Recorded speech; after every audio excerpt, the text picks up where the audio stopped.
افغانستان د استرالیا په وړاندې ګرانو لیدونکو السلام علیکم.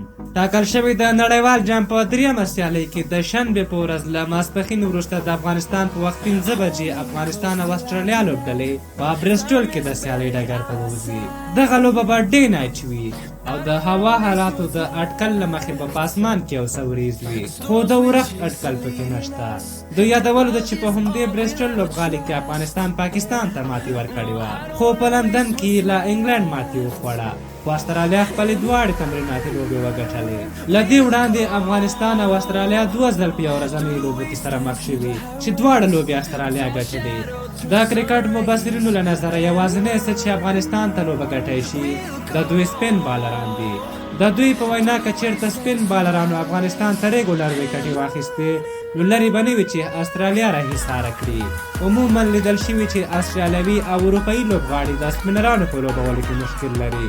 او بل دا چې دغه میچ ډے نایټ دی، نو هر هغه ټیم چې ټاس وګټي ممکن د توپچونې پرېکړه وکړي، ځکه د لایټونو لاندې بیټینګ ترسره کول ګټور تمامېږي او بل لوري ته شبنم ورېږي او بالران بال صحیح نشي ګریپ کولی. نو سبانۍ لوبه کې ټاس هم ډېر مهم رول لري. د دې لوبې وړاندې د استرالیا لوبډلې لوبډلمشر آرون فینچ ویلي و چې افغانستان یوه ښه لوبډله ده او هرې لوبډلې په وړاندې کولی شي ښې لوبې ترسره کړي. دغه راز د دغې لوبډلې بېرحمه توپوهونکي ګلن مکسویل هم ویلي و چې راشد خان ارمان هغه بالر ده چې د استرالیا بیټسمنانو ته ستونزې پیدا کولی شي، یعنې استرالیویانو هم دغه میچ اسانه نه ده نیولی. د لوبډلو ترکیب ته که راشو نو د افغانستان 9 یا 10 لوبغاړي کره دي.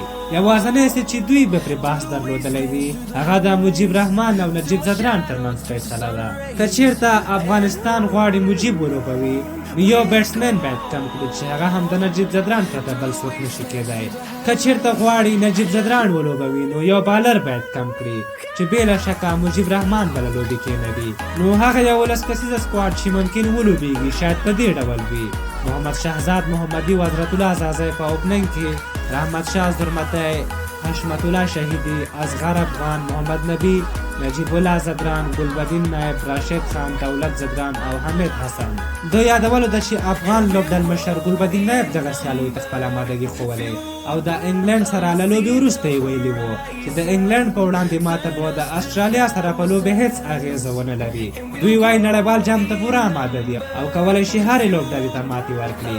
تاسو څه نظر لرئ؟ افغانستان څنګه کولی شي استرالیا ته ماتې ورکړي؟ خپل نظر مو راته په کومنټ کې ولیکئ.